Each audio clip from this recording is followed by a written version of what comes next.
साथियों, आज हम बात करेंगे छठ पर्व के बारे में।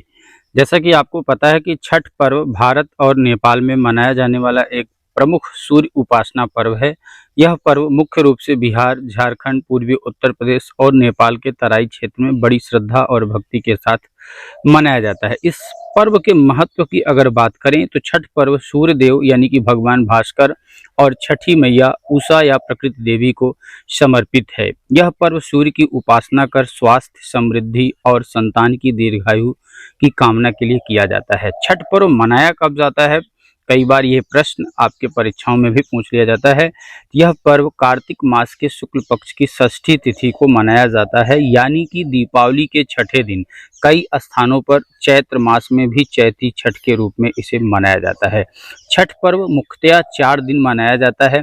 अगर इस 4 दिन के पर्व की बात करें तो पहला दिन जो होता है वह नहाय खाए जो होता है, उसमें व्रती यानी उपवासी व्यक्ति शुद्ध स्नान करके सात्विक भोजन करता है।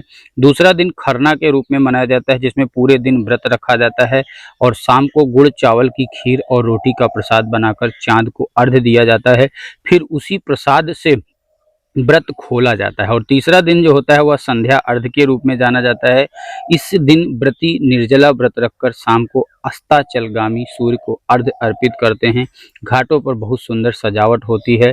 और चौथा और अंतिम दिन जो होता है वह उषा अर्घ्य के नाम पर जाना जाता है, जिसमें प्रातः काल उगते सूर्य को अर्घ्य दिया जाता है। इसके बाद व्रत का समापन होता है और प्रसाद का वितरण किया जाता है।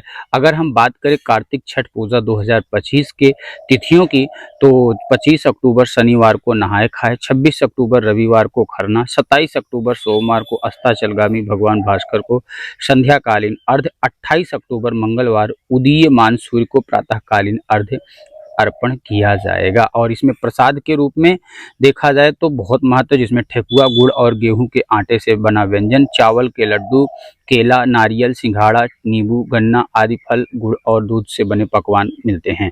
अगर इस पर्व की शुद्धता की बातें करें, इसमें शुद्धता, संयम, पर्यावरण प्रेम और सूर्य की जीवनदायिनी ऊर्जा के प्रति आभार व्यक्त करने का प्रतीक है। इसमें पवित्रता, एकता और प्रकृति के साथ सामंजस्य का सुंदर संदेश देता है। उगते सूरज को प्रणाम, डूबते सूरज को सलाम, छठी मैया लाए खुशियों का पैगाम। छठ पूजा की आप सभी को हार्दिक शुभकामनाएं। तो आप सभी प्यारे विद्यार्थियों को एसपी शुक्ला एजुकेट परिवार की तरफ से छठ पर्व की अनंत शुभकामनाएं। माँ छठी मैया, सूर्य भगवान आप सभी के जितने भी दुख हैं उनको काट करके आप सभी को सभी प्रकार से पूर्ण दायनी फल प्रदान करें। जय हो छठ मैया की।